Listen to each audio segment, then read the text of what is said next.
are back. We have a really nice interview today with Mr. Justin Andrews. He is the co-founder and owner of Animus Studios, a video agency that helps their clients plan, create, and share content.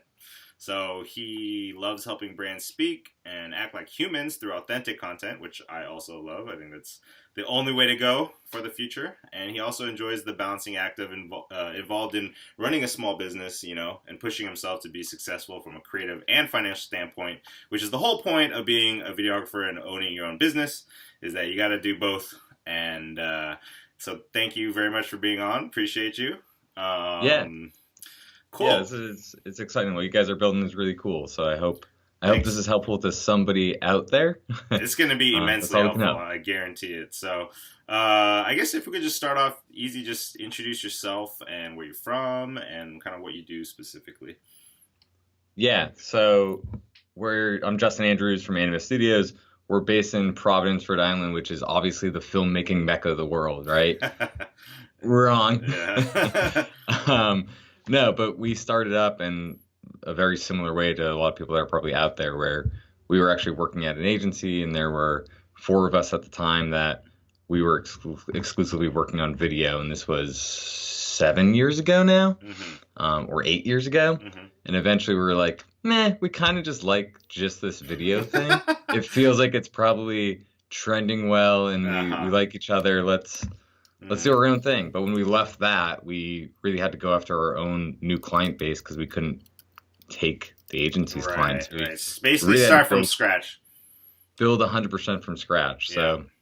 So I went to a business school. I was interested in marketing in general.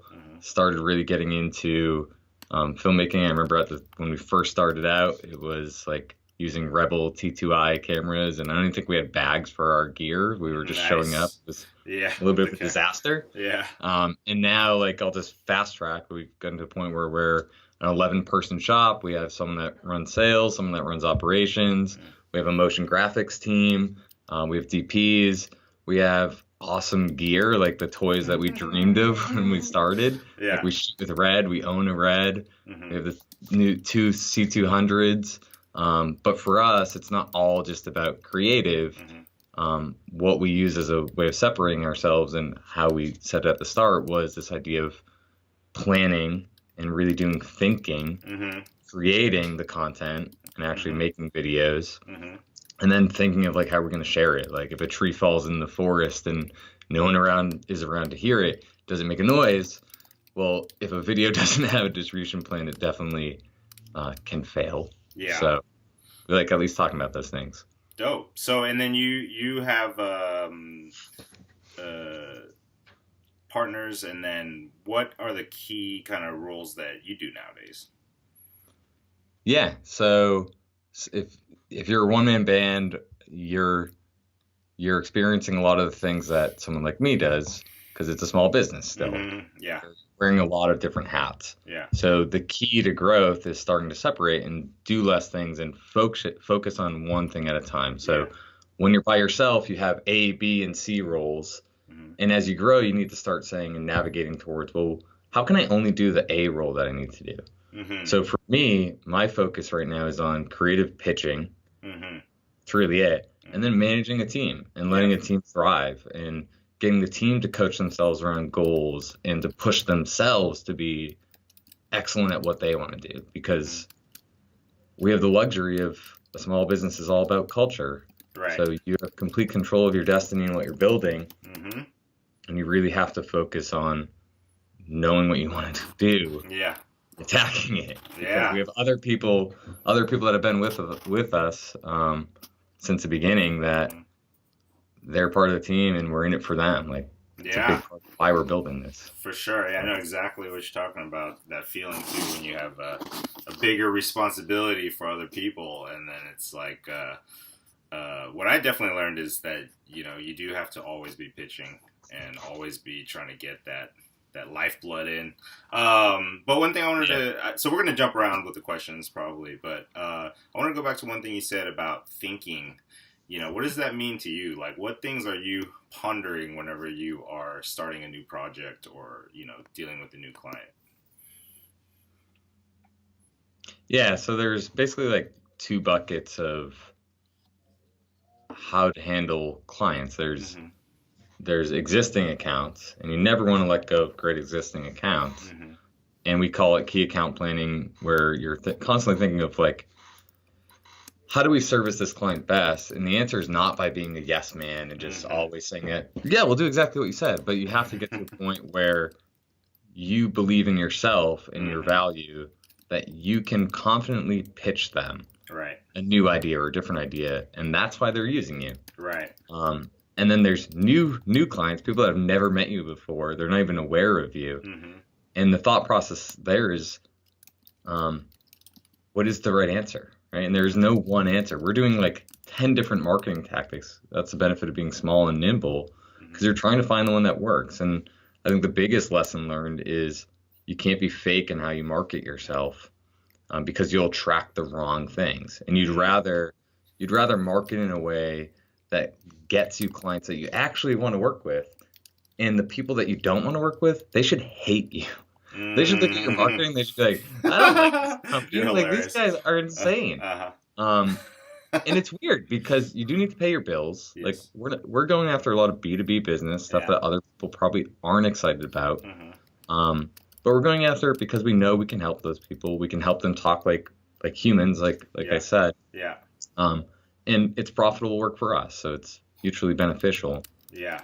Dude, I totally agree. I'm totally pushing the whole authentic and just be real thing, because I think that in the future, that's the only way to even survive at all, to even be heard at all in any way. Even then, you'll have to go to another level probably. But I think a lot of companies are finally realizing that if they're not we have a authentic, book on our desk over there called Getting Naked. And hopefully it doesn't get to that point, but yeah, it's all about just like stripping down the propositioning you feel like you have to do. Like you always, when you're starting out, you don't have confidence. You have the imposter syndrome, right? Like you think you aren't good enough, therefore you act like you aren't. Yeah. It's a self-fulfilling prophecy. That's true. So if you just lean into who you are, yeah, it does take a while to get the confidence. I mean, I'm sure you've oh yeah, experienced that. I've been Once through you the whole have it, journey. goes Yeah, leaning, yeah, you just start clicking. It just feels right. amazing. You're just like alive. Your cells are more alert than they were before. You know, you're just like really feeling life, I think, at that point. Yeah. Meeting yesterday, it was like a really corporate setting. I don't dress corporate anymore. Like I try to avoid that. Yeah. But I do it for fun, you know, when I feel like it. But yeah. Otherwise, I don't care. Just wear like a tie to another creative agency's. It's a whole suit, 3-piece suit. Yeah. Really look crazy. But I got up in the middle of this meeting and I sprinted to the front of the room, which is a weird thing to do. I don't know why I did that, but it's because I was excited about the idea, and I was like, okay, let's get into this. And then when I finished, I sprinted back. Got some laughs. Laughs are good. Yeah, man. And it's about showing your passion, you know? Oh, yeah? That's funny. So for you, what did you learn from the agency when you left in terms of how you wanted to start your own business and what was important to create your culture? Yeah. So that wasn't like a big agency. Like it was a full service agency. I think they had like 20 people, but they were new. They were trying to figure it out. They didn't have a strong reputation. So there are some agencies that have like a background of working with big brands. This was a company that was trying to figure it out. It really, personally, I don't even like talking about those days. No worries. We don't have to talk about it too much. No, what I learned was a lot of what I didn't want to be. Right. The people that were there were a lot of people I didn't want to surround myself with. Right. Like F these people. Their thought process, their methodology to pitching. They were always trying to race to the finish line and like tell people, here's a contract, will you sign it? And sales is a slow process. It's a vetting process. You're trying to vet somebody out as much as they're trying to vet you out. And you've got to take it one step at a time. You've got to build rapport. You've got to get to know them. And now, like, if I could go back, there's so many things we're doing now. Like right in front of me is just like sales checklist to remember all these things that we don't want to make mistakes on. So I learned a lot about like, again, what I didn't want to do. And I think that's equally as important to knowing what you do want to do. But they were also ambitious, so that was kind of cool. Yeah. Because I never worked at a big agency that worked for large brand names, Mm-hmm. but getting there, we're building that. We have some logos on the board that did we ever think we'd work with them? Mm-hmm. Probably not, and we're making it happen. So Word. that's what makes it fun. Yeah, and one thing I like what you said before is about controlling your destiny is because in this business, like if you start your own business, you do get to control your own destiny, and it is really freaking hard, and everything takes longer than you think it would, like sales and building up a team and all that stuff. But I think once you try it and you like it, it's hard to go back to working a 9 to 5 for anybody because uh, the freedom that you have. It's kind of like the joke, though. It's kind of like as an entrepreneur, you get to pick which 20 hours a day you work. You know, so it's like exactly. But yeah, but life. It's so easy. It's the 4 hour work week, right? Like Tim Ferriss. Yeah. You're right. It's 20 hours a day. So when you first started your video business, what were the biggest lessons you learned in terms of what you had to master or grow into to be successful? Yeah. So thinking of like people that are just getting started, Mm-hmm. like I said, we had emailed beforehand, so it's always fun to think about things. And I say this a lot. Like when we first started, it was hungry, hungry hippo because we didn't have this big agency background. There are some people that start a video production company and they can instantly be doing $100,000 projects. Mm-hmm. Good for them. Mm-hmm. Like I'm very jealous of that. Most people aren't that though. It's hard to plan for that.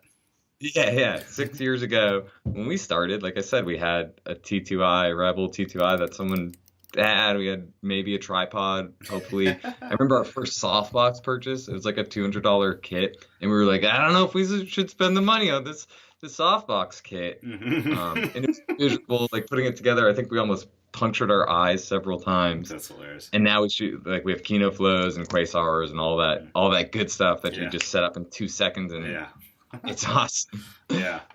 But thinking back, like that hungry, hungry hippo mentality, that's what I call like that stage where I look back at, I still have the old proposals that we put together back then, where it was like, we'll do a video of your restaurant for $1,000. We'll come in, we'll shoot it, we'll edit it, it'll be done that day. And we hope you'll pay us. And like going, I remember literally going just there. And like trying to get people to buy into this. Yeah. And you do need these strokes of luck to happen. Yeah. It's sort of like the 10,000 hours principle. Like you just got to be out there and you got to believe in yourself. And to get to that next hurdle, it's always these plateaus. So you got to overcome the equipment barrier. Like equipment, it's not critical, but it is important. You got to overcome the people barrier. Again, the A, B, C roles. You got to quickly separate roles and delegate who's really going to excel at what. Maybe you have to bring in some freelance partners, especially if you're a one-person band. I would have done that a lot sooner. I would have curated freelance partners so you're not needing to pay salaries. Right. So you can be more flexible and nimble. Yep. So there's great talent out there. Don't be afraid to collaborate. Yep. And the biggest one is you got to change your mindset. There's a quote from this guy, Marshall Goldsmith, that I love, and it's what got you here won't get you there. So at every plateau, you have to be very critical of yourself. Yeah. And you have to point your fingers at yourself and say, hey, is the same tactic going to work with where I'm trying to go? Right. In hindsight, like I would have had us do a much better job earlier on of setting a clear vision of what we wanted to be, rather than letting the market dictate it, rather than letting our clients tell us who we had to be for them. Starting to say, this is who we want to be. These are the people we want to go after. So if you're listening to that and you're really struggling, that sounds really scary because it means you have to say no to things. It means you have to price. It means you have to price in a way that's uncomfortable. And you have to get over the idea of like $10,000. I remember when we started, that felt like such a lot. I was like 22 when we started or something. To ask someone for 10 grand for a video sounds insane. I know. The $10,000 barrier is a big one for a lot of. But eventually, you have to know when you're there, and you have to be honest with yourself. You should track hours on your project, and you should just be realistic because companies are spending that money. So why not you? Why shouldn't they use you to do it?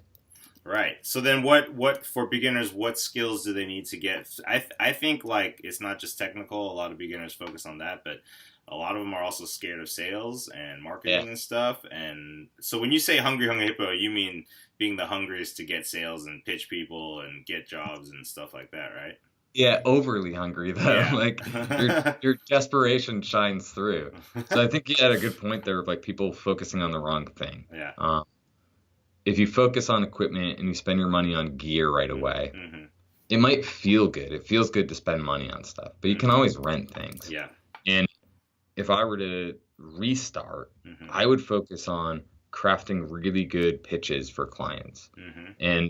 and practicing in advance. Like when you, if I was, I played sports in high school and stuff. A lot of people probably did out there. Like you practice a lot, and then you hit the business world and you stop practicing, Mm-hmm. and you just do. Yep. But before a meeting, rehearse it like 3 times with somebody. Go Mm-hmm. over it. Gain the confidence in your pricing. Mm-hmm. And I would say like having somebody consult you to say, get comfortable with hearing no. Actually look for the no. Mm. Increase the quantity of leads that you get Yeah. coming in Yeah. so that you can say no to things that are just not what you want to do. Right. And something we're doing now that I would recommend, and I hate saying this one, but I think it makes sense for most people out there. Mm-hmm. We have something called Ask Club, which is Animus Studios Super Shorts. We do it every Friday, and we're working on 5 passion projects right now. Uh-huh. Those are awesome. Like they really are awesome projects. So one of them is for like a nonprofit. So if you can do a passion project and put your nights and weekends into something like that, sometimes it can pay off Mm-hmm. because you can produce something that is at the grade that you want. Mm-hmm. Because if you're trying to work on a dentist video or something like that, but you want to be working on crazy other video over Mm-hmm. here, you're so far away from it, and you have to be honest with yourself. And you have to say, like, what's a project that I can do that's in this vein Mm-hmm.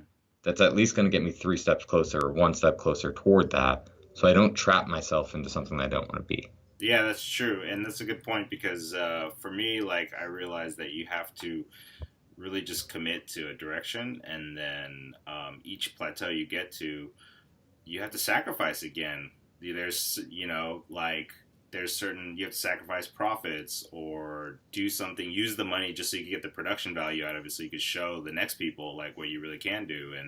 And so I definitely try to strategically do certain projects where I know it's either going to increase my network or my reel. What are some things that you've done, like even recently, or that you did to show that. starting out, yeah, to tackle that? Because Well, like we have, yeah. Oh, go ahead. go ahead. No, you go ahead. You have what? No, see, yeah. Like we've gotten really intentional. I have it right here. I'll just read it. Mm-hmm. So a lot of people talk about this one. I learned it from the RevThink guys. They're consultants in this space, but real relationship reward. Mm-hmm. That's cool.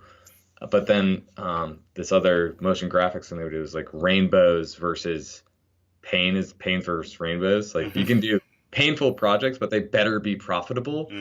Or you can do these free, fun projects that are awesome. But if you get stuck in the middle, you're dead. Yeah, that's hell. You're hurting. And we lived like 4 years like that. Everybody lives there at some point. You don't get to the other side without going through that gray area where you're like still undercharging for and over delivering, and then also for beginners working on free work that's not actually helpful for them. Yeah.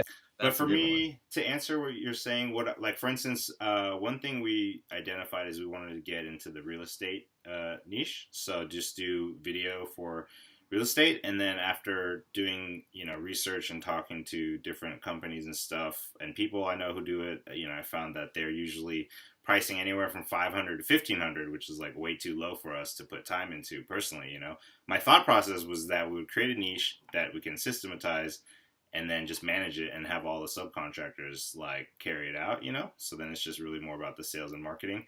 But then after finding out the pricing models, I was like, we're going to go high end because I'm in the Bay, so there's definitely a lot of rich people.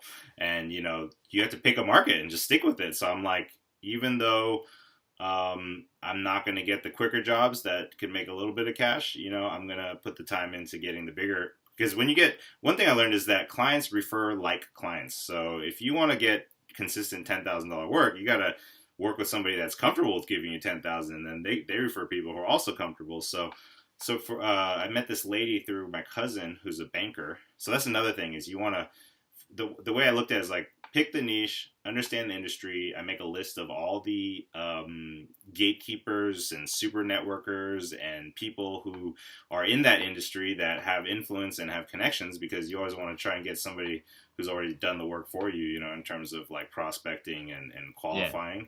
And so just offering a mutual partnership, a benefit, you know. So my cousin referred me this lady. She's one of the top realtors in the Peninsula area, which is like a pretty wealthy area. And then she had a house that she had trouble selling for like 2 years or 3 years. And she already put in like 50 grand in marketing, she told me. And when she said that, I was like, whoa. So I was like, okay, what I pitched her was we're going to make a short film and we're going to make a commercial. And we shot it with like an Alexa Mini. And, you know, I literally wrote a short film. I used it as an excuse to like just do something creative. And then we're always flipping between commercial and short film shots, you know. But anyways, we used the location, and it was like a $10,000 job basically. And super fun, just 2 days. And then we got a really nice video that looks, and it was probably like quality. A $3 million house, so it looked really good on camera. Yeah, it was actually $6 million. Yeah, so I was way off. Yeah, no. But I mean, that was the first house that I worked on like that in that way, you know. And she was super happy with it because she said it increased her the type of buyers that started visiting the house. She started getting younger, more tech, you know, oriented kind of families, because that's what I put a Tesla in it. You know, I made the dad kind of like younger and look more like in that, because she told me all her clients were just over 65 and they weren't interested in the house because it was a little too interesting. You know, it wasn't like, yeah. And then anyway, so that was an example of like that one for 10 grand, you know, I put it into the short film and into the quality of the production, as opposed to trying to squeeze the profits out of it. Cause you know, now I can show that to other people, you know.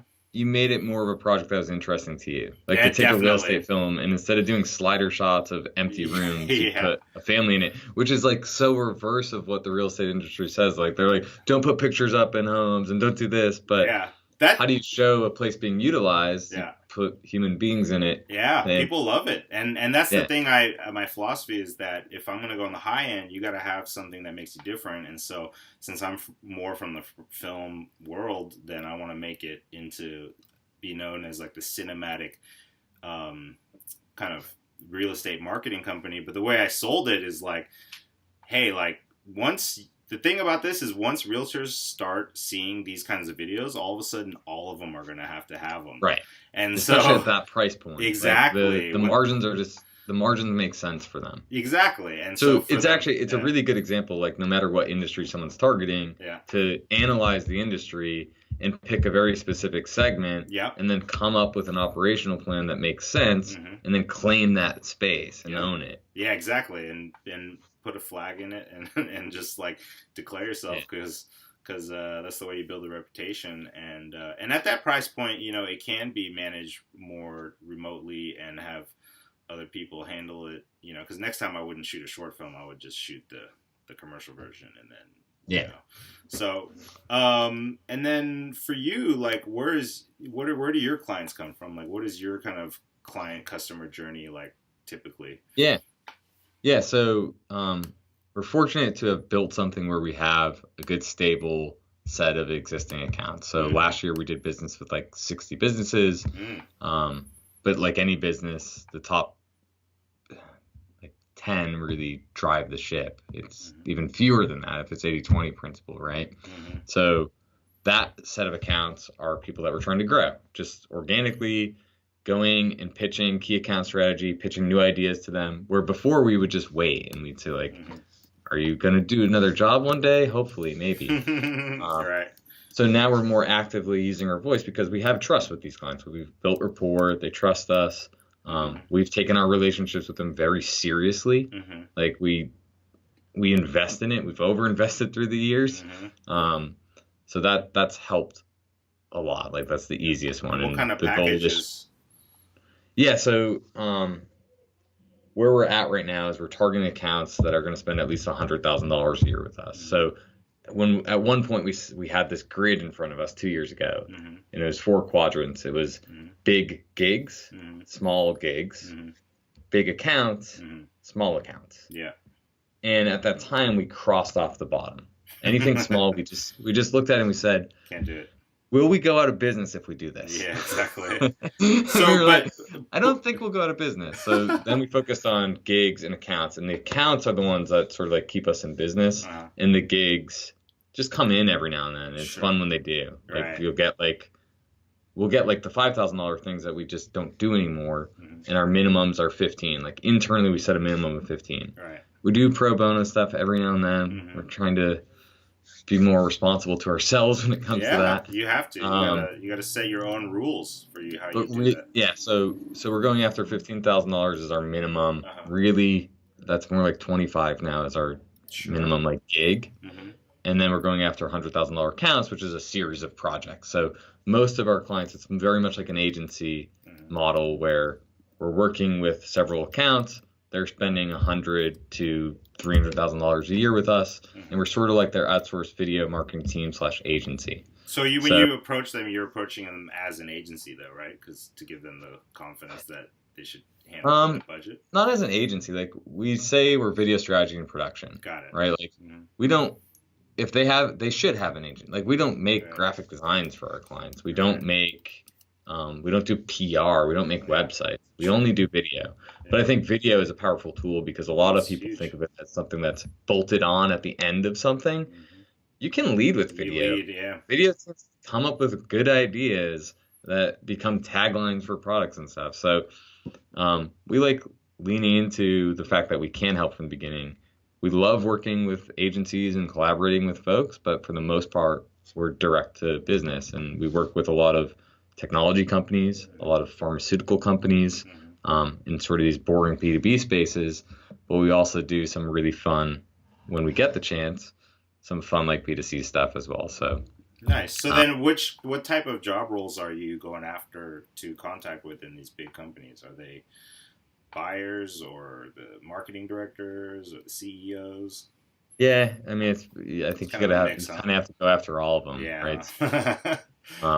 It is hard to break into the really big companies. Yeah. And we're not really going after many of those. That's through networking. Sure. That's through connections. It does take longer time to nurture. And what kind of packages, what are in the packages though? Are you selling mostly like what, brand videos, commercials, yeah, it's mainly digital marketing pieces. Okay. So there's some of it is like internal communications. Some of it is like employee testimonials for recruitment. So there's definitely some stuff that it's not the most exciting stuff, but rethinking how we can tell in an interesting way. And then branded films, client testimonials. So it's not necessarily a lot of like new age stuff. Like we are talking about AR and VR, but we're not doing a lot of that yet.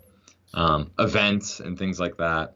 But the real lead in is like asking the questions of what they're going to do with it, and then uncovering to say it's never one video anymore. Like a client testimonial is not a good strategy. You need a client testimonial that is attached to a landing page probably and some sort of drip campaign, and then you need some social pieces to point to it, so maybe 15-second cuts of it. And then we build this library of content over time as we become a long-term vendor for somebody, so we can go out and we can say like, hey, we shot 6 client stories this year. Now we're going to cut just like little segments and feed your content calendar real easy with just power quotes. And you get transcripts done. You do things like frame.com is a service that we've started using. So you can just pull the quotes really easily and speed up the editing process. So a lot of it is like with that type of account, it's about onboarding properly, figuring out how you can help them right from the start, and just setting them up as an account, like an agency would, or in collaboration with an agency, setting these organizations up as an account so you can tackle these. We don't even really call them videos, but they're videos we lean into the language of campaigns. Yeah. So definitely. How does this video plug into a campaign that you're working on? All right. So that we see the bigger picture. Yeah, I love that. Yeah, you definitely need, that's a good point also, is when you're trying to get these accounts where, they become long-term clients, you have to paint a bigger picture for them. The people who only sell the one video, it's harder for them to get repeat work, because it's also Yeah. harder for them to explain the results of the video. Most clients who want just one video and have no concept of a campaign, what happens to them is they get that one video and then doesn't get these amazing, crazy results that they thought would magically happen, and then they think it's a waste of money, And so, however, if you do use it correctly, it can make you more successful as a business. Yeah. And that's an easy first step for somebody that's like really new to it is if you're going in with a pitch, offering 3 levels, and one of them might be the straight one-off video, but one of them definitely be a package. Right. And then when you price things, put the most expensive thing first. That's anchor pricing. So don't start with the small thing. Start with the big thing. So that way they either feel like they're getting a deal or they're paying for what it's worth. Yeah, it just sets it hard. So that's a good approach. And just before you give them that one proposal, like even our proposal process, I don't give someone a proposal right away. Like that's no. We talk, we chat, we get a creative brief going. We use Google Docs, so we work on briefs with them sometimes. Then we have like keynote decks. We have templated decks that we've built through the years. It takes a long time. And then sometimes we'll do a mini creative jam internally to figure out some different ideas, get ideas flowing. And we always pitch a moonshot idea now, like an idea that we know is too big and too crazy for them. Yeah. And the reason is to just showcase like, hey, this is stuff that we're capable of. Yeah, exactly. Yeah, we're capable of doing it. We'd love to do it. Yeah. It's a crazy idea, but it just might work. Yeah. I like that. So that type of stuff is. I like your style, my friend. You're very bold and. Trying to be. Yeah. No, that's cool. I mean, that's what I learned is like as an entrepreneur. The entrepreneurial side, for me, I started off really more hardcore artist, and so I didn't care about money. I didn't care about any of that stuff. And I just loved the experience of it. And I did it because I loved it. But then I realized, wow, you can't grow without money. And then so, I had to learn all the sales and kind of marketing and all that stuff. And I think it's hard for a lot of people though in the beginning, to be honest, is like especially a lot of people if they're transitioning from jobs where they've never had to do sales, right? Like if you're in business, you understand that, more than the average person. And then what kind of advice do you have for somebody like in terms of instead of overcoming the fear, I like to focus on like activities that just get results, so you could kind of like stop the emotion and what tips do you have for beginners in terms of that? Yeah, I might have included this when we were chatting beforehand, but one thing that I just preach in general to anybody that I'm talking to is the idea of goal setting. Yeah. Not like loosely setting goals and lying to yourself, but I have a Google spreadsheet and I share it with people all the time. It just has like my top 4 business goals. I have 3 personal goals. And like sub things under those, and it sounds lame, but it's like SMART goals, like specific, measurable, actionable, R, and then T. Those other letters, Yeah. Brian talks about that too, SMART goals. Yeah, so it sounds silly, but then I have January, February, and I put like tasks that I'm going to do. So it's easy to do, but that's what keeps you focused on, removing the emotion from it and holding yourself accountable. And I would get a friend. Like I have a business coach and I do this with some of my friends, but I would get a friend to hold you accountable to stuff. Like go through that goals. Like, it's not about filmmaking and it's not about creativity and art and that will come, but it's a process. Like I love Abstract on Netflix, the first episode of that. The guy that's on that, he's awesome. He's an illustrator. He's so cool. And he talks about the discipline of it. Like people just assume he's great because he's great, but he's like, I wake up, I drink my coffee, I put my coffee down, and I start sketching. And I'll spill coffee on the paper and I'll sketch more. And I do that for like 5 hours a day, knowing that like that is all useless garbage, but it's helping me think and it's part of his process. So it's a lot about goal setting. And then I like putting stuff into my calendar. So it's called Gain Time, GAIN, like gain. So you take those goals and you chunk it into what am I going to do this week? What is the one thing I'm going to do this week that's attached to a goal? And then put time in your calendar to do it. So if it's about sales, make sure it's about sales. Like to our point earlier, like don't over focus on the technical and the craft if your actual problem is sales. And it's easy to fall into this feast or famine mentality where I sold some stuff, now I got to do the work. I sold some stuff, now I got to do the work. And like when you're in that do the work mode, you're going bankrupt because you're not focused on sales. So it's little things like our sales guy does 10 before 10. So 10 calls Okay. before 10 a.m. or Cool. 10 emails or Uh-huh. 10 links in. So a simple task that breaks it down for you Right. and holds you accountable for it. Right. It's Oh, like a commitment device too. Like you can tell yourself that you're going to donate $100 to a charity or something, or a charity that you don't like. That's even, some people do that yeah. to hold yourself like accountable in a weird way. Hmm. So, what, with so many options on how to get out there, like from, you know, cold calling to LinkedIn and Facebook ads and all the stuff, digital and real world stuff like events. What do you think are the key activities for a beginner to do to start getting some clients? To start meeting some clients and building that Yeah. flow.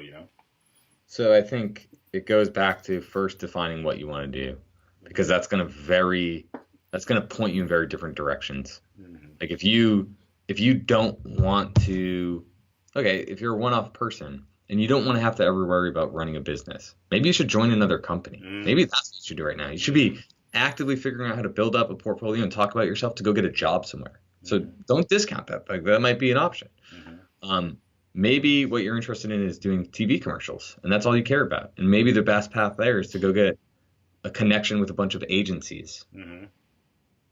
If you want to just do branded films on the tourism side or travel, who can you align yourself with there? Like, so I think the idea of what you're talking about, like the real estate story, is like first figure out the market that you really want to serve. Mm-hmm. Um, and be pointed from the beginning. Like, even if you're desperate right now and you're saying, I need to do a couple wedding videos just to get through, do that. Like, make money. Yeah, Like, yeah, for do, sure. like 10 weddings so you Yeah, can fund the right thing that you yeah, want to do, but have a clear vision. So right. that's step one. And then I would say like more activities, like whatever the right path is. Like I like LinkedIn. I Yeah. think LinkedIn premium accounts are good. Mm-hmm. Come up with a little bit of a funnel for yourself to say, I'm going to send a LinkedIn message. Mm-hmm. And then if that doesn't work, I'm going to call the person. Mm-hmm. So but you need to have a targeted list of people you're going to go after. Yeah. Um, so build out a little bit of a plan and don't put up like these barriers that we do to ourselves. Where we're like, well, I would call, but I just drank a coffee and breath smells coffee breath, and you can't call people if your breath smells like coffee breath. Like, Yeah. don't lie to yourself. Don't come up with a reason. Do it. Yeah. So I think it's more that like people that are new to it are really afraid of it, and they put up walls because the reality is if you're calling 100 people a week or using LinkedIn, Mm-hmm. you're gonna win. Like you're Yep. gonna make it happen, Yep. even if it doesn't feel like you are right now. Yep. But if you're not doing that, if you're just sitting back, Mm-hmm. it's not gonna happen. That's true. And Yeah. Otherwise, it might not be the business for you. right, right. Or find a partner, find a Yeah. business Who can partner do that for you? for you. Find Yeah. an agent to rep you. If you're really good, find an agent to rep you to other. If you just want to be a DP, Mm. that's fine. If you just That's want to hold the different, camera though. and shoot, Yeah. be part of the production industry Yeah. and how that industry works, that machine. It's a Right. little different than being a company. Yeah. Um, yeah. That's So true. So, I think that brings up a good point. Is like when you're running a company versus being just a freelancer. I think those are two different things. What to you? What is the difference between those? yeah. So a freelancer, you're a lone wolf, right? Like Yeah. you you don't really ever want to work for a company and have set hours or anything like that. You don't want to have to worry about like bookkeeping too much. Mm-hmm. You just want to show up to a job, know what you have to do, Make some execute money and go. execute it, Yeah. give the next thing, and Yeah. you're responsible for however many jobs you want to do. Right. It's cool. Mm-hmm. Yeah, I think that's sort of the freelance mentality. It's a gig mentality. Yeah.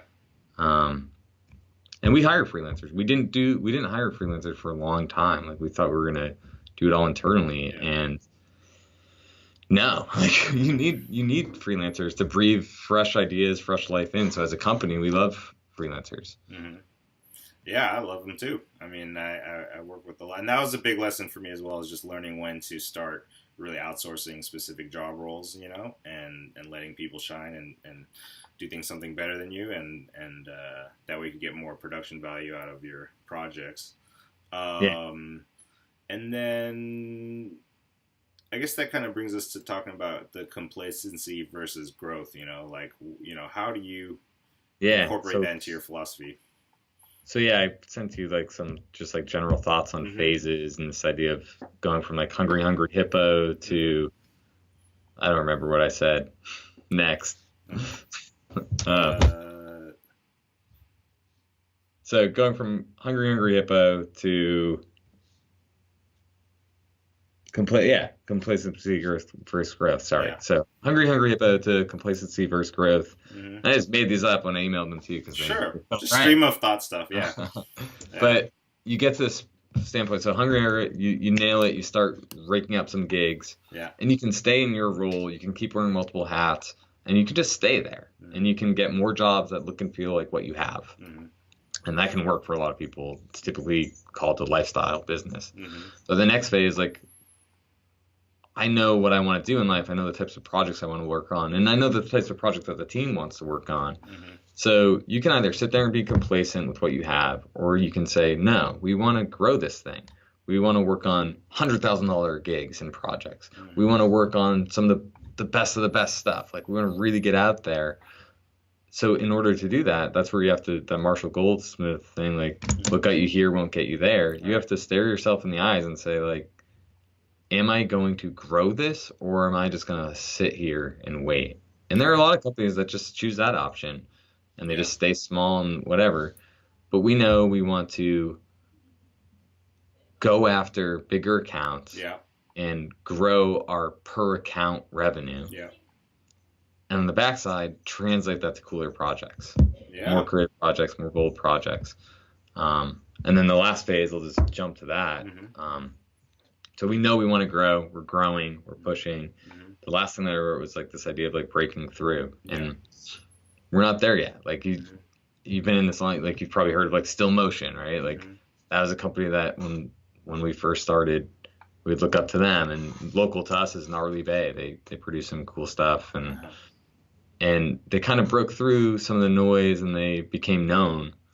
And we're really fighting for that now. So we're trying to have some winning projects. That's why we're doing some of our passion projects right now, because we want some of the work that we're working on to break through the market and resonate with other people that are doing what we're doing, but also to clients as well.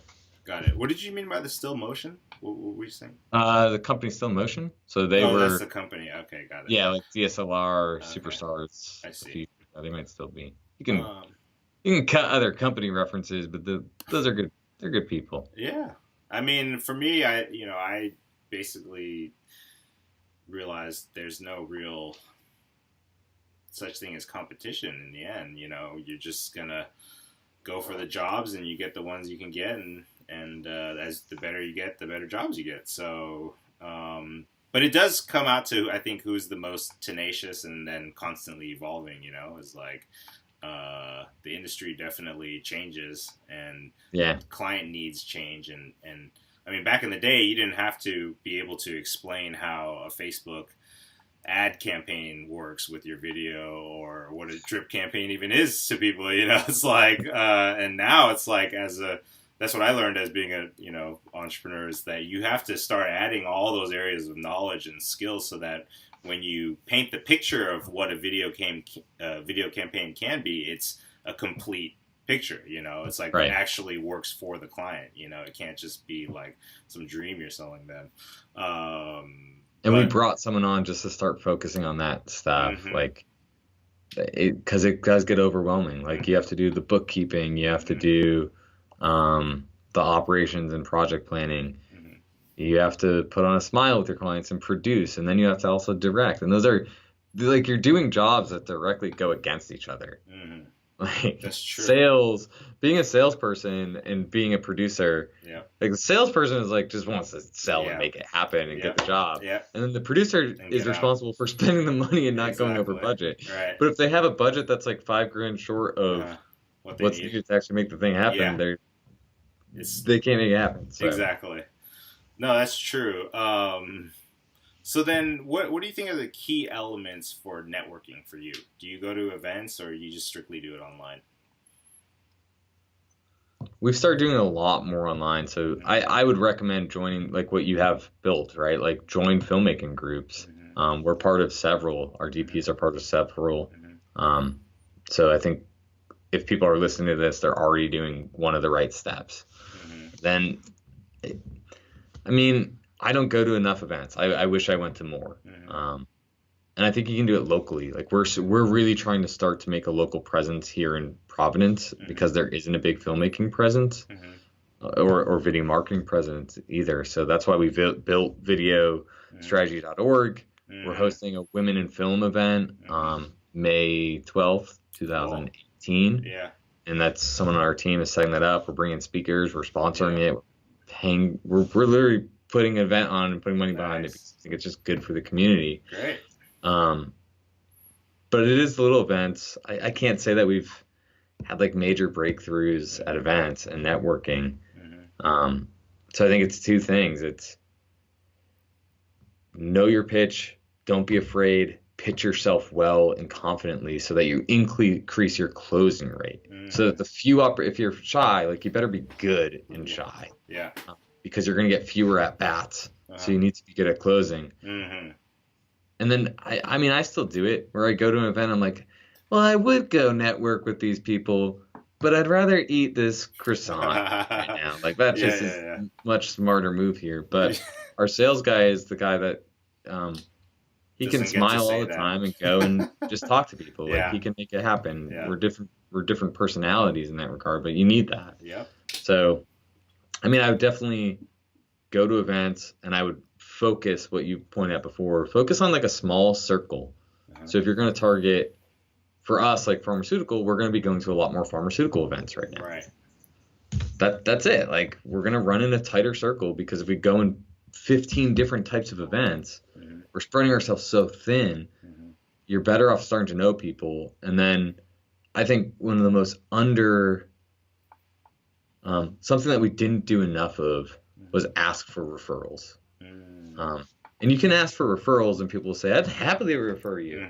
But you have to actually like ask for a referral. Yeah. And I think what that means is not being afraid to look at someone's LinkedIn or be really specific and say, well, that's awesome. Who in your network would be a person that would probably enjoy working with me, someone that's like you? Or do you have any vendors that you absolutely love that I could partner with? So put that in your vocabulary right away. Like we probably didn't ask for a referral for like 3 years. We were getting word of mouth leads, but like asking referrals still is exactly. Yeah. I think even getting a testimonial is important now. Like even just like build that in, be like sweeten the deal for them if they give you a testimonial. But give them like free Cheetos or something, Cheetos always works. Yeah. I'm gonna steal that. We're gonna be giving out so many Cheetos. It's all open, my friend. So then for Cheetos, this podcast episode is sponsored by Cheetos. Yes, Cheetos. If you're they're delicious and they close deals like no other. And the one thing you should do is like you should eat them. Yeah. And then what always works is to put your fingers out and let the prospect lick the Cheeto dust. If they do that, the deal is definitely sealed. Yeah, exactly. It's like, are you in or not? Like, that's hilarious. You should make a video about that. That would be funny, actually. I was just thinking, like, if somebody just really did that, just one time, just to see what would happen. I mean, we're doing silly stuff. Like we're sending people these ViewMaster things, and we make like custom videos for target prospects that we're going after. Okay. Yeah. And it's us just acting ridiculous and pitching crazy ideas. Yeah. Which is insane. Cool. I love that. That's great. So eventually it might work. Yeah, exactly. I mean, you definitely can get people's attention. So what are like, let's say, top 3 activities that somebody could try just to try to get some more contacts or clients, that conversation going? Top 3 activities someone could try. It could be simple things, like for me, like I'll advise people like make a list of from your Facebook friends, like everybody who might know somebody, and then just message them. It's good. I Yeah, like that. yeah. What level of like are we Oh, talking about? yeah, that's a good question. I Like a probably one person for shop? Yeah, for beginners, I think that's All right. somebody that doesn't Yeah, I got a great understand the site idea. yet. It's the Facebook thing that you said. Do that. Uh-huh. So two So things. three, yeah, yeah. Three ideas if you're a one person band, kicking it up, trying to get started. Um, so again, it depends on what you want to do, but I would target some agencies that aren't doing video right now that can become sort of the goose that lays the golden eggs, Hmm. and Cool. that's a That's cash a good flow one. play. Yeah. So I would target them to make sure that you have like good connections. Hmm. Um, That's a really good one. so that's pretty simple. Hmm. Might not work out, but really look for things, and don't be afraid to say like a company that's only doing PR, right? Yeah. Like, what can you do for them? Hmm. Maybe event production companies, Hmm. or Yeah. AV companies Hmm. to say, hey, I can come and do event recap videos. Hmm. That's a nice little industry because it typically has like a fixed timeline. Hmm. Um, it can be a little bit templatized. It's pretty easy to pull off. Hmm. So those are two sort of different areas to go after. Hmm. And the third one I would do, I think I like what we're doing with like the custom videos. Hmm. Recording Yeah. like yourself. We use Wistia Soapbox as well. So Okay. recording yourself giving like an honest pitch of like, Hmm. and be realistic of who you're targeting. Like if you Sure. don't have it in your Rolodex to go after Nike, then Mm. you're kidding yourself. Yeah. But go after a couple local businesses and use the power of video because you believe in it. And we embed like a video in our email signatures, not our email signatures. Like it's just a picture of me like pointing at a play button like this with the soapbox, Yeah. and just say like your pitch to them. Be really personal about it. Hmm. Hey, I've been looking at you a lot. Like whatever you would say in an email, keep it to 1 minute. Hmm. Um, and give that a go. Hmm. I like those. Those are great.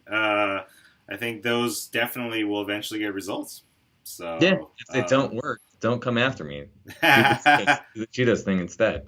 yeah. So Oh, that's great. Man, I could talk about this for hours, but I got a freaking meeting I got to go to. So I'm sorry, but eating the Cheetos. Yeah. what can people do to follow your journey or just be a part of what you're doing? Oh, actually, wait. Let's squeeze in this one more thing. I want to talk about your last note about the industry blowing up and companies building video departments and how people are talking about the death of Yeah. agencies and stuff. So what? Can you explain that a little bit, just for our listeners? Super dramatic about that, huh? So I mean, you see it, right? Like Yeah.